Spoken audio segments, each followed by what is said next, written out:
দেখেছি মা বাবা সন্তানের যন্ত্রণায় অতিষ্ঠ হয়ে গেছে।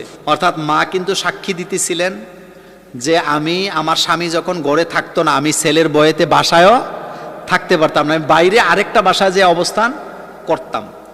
তো তারা জীবনে অনেক মাইর খাইছে সন্তানের হাতে। ছেলে নেশাখোর ছিল, একটু পরে পরে এসে টাকা পয়সা কি চাইতেন, মা বাপের উপর অত্যাচার করতেন। যেদিন ঘটনা ঘটছে সেদিন নাকি এই এডিক্টেড ছেলে সে মা বাপের কাছে 5,000 টাকা চাইছে।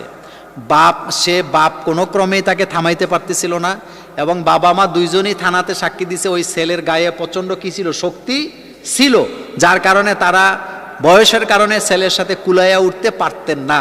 সে যেদিন ঘটনা ঘটছে সেদিন ছেলেকে কোনো ক্রমে থামাইতে না পারা বাপ অতিষ্ঠ হইয়া ছেলেকে যখন মারতে গেছে, বাপ নিজে সাক্ষী দিছে যে ঘাড়ের মধ্যে যখন পড়ছে তখন ছেলে মরে গেছে। এরপরে বাপ মা থানার মধ্যে এসে নিজেরাই কি হাজির হয়েছেন। দেখেন এখানে দুইটা বিষয়। প্রথম কথা হলো সন্তানগুলো আমাদের যাতে খারাপ হয়ে না যায় এদিকে ছোটকাল থেকে আমাদের নজর রাখা কি উচিত। ছেলেটা কার সাথে মিশে, রাতের বেলা কোথায় যায়, তার বন্ধু বান্ধবরা কি কোয়ালিটির। ছেলের বন্ধু যদি নামাজি হয় ছেলে নামাজি হবে, কিন্তু ছেলের বন্ধু যদি এডিক্টেড হয়, নেশাখোর হয়, তাহলে এই ছেলেও কি হবে, নেশাখোর হবে। এই জন্য মা বাপকে সতর্ক থাকা লাগবে। দ্বিতীয় কথা হলো কোনো ক্রমে আপনি আইনকে হাতে তুলে নিতে পারবেন না। মা বাপ এখানে ছেলেকে হত্যা করতে পারে না শরীয়তে। মা বাপের দায়িত্ব ছিল এই ছেলেকে আইনের হাতে তুলে দেওয়া। বলেন কার হাতে তুলে দেওয়া? আর রাষ্ট্রের দায়িত্ব হলো কোনো এডিক্টেড ব্যক্তিকে যখন পাবে তাকে সেখানে নিয়ে তালিম তারবিয়ত কোরআন হাদিসের দেওয়া, তাইলে সে আস্তে আস্তে ভালো হবে। শুনেন, আমাদের দেশে জেলখানাগুলোতে যদি ইসলামী শিক্ষা বাধ্যতামূলক করা হইতো, যেটা মরক্কোতে করা হয়েছে, তাহলে আমাদের জেলখানা থেকে হাফেজ আলেম বাইর হইতো নাকি হইতো না?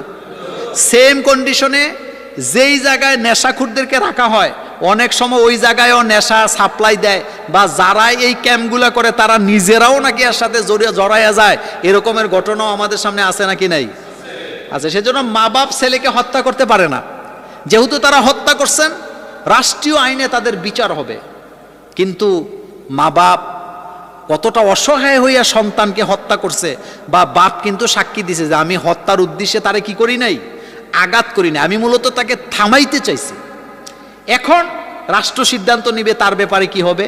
কিন্তু শরীয়তের বিধান হলো কাউকে বিনা কারণে বিনা বিচারে হত্যা করা যায় না। এটা জায়েজ নাই।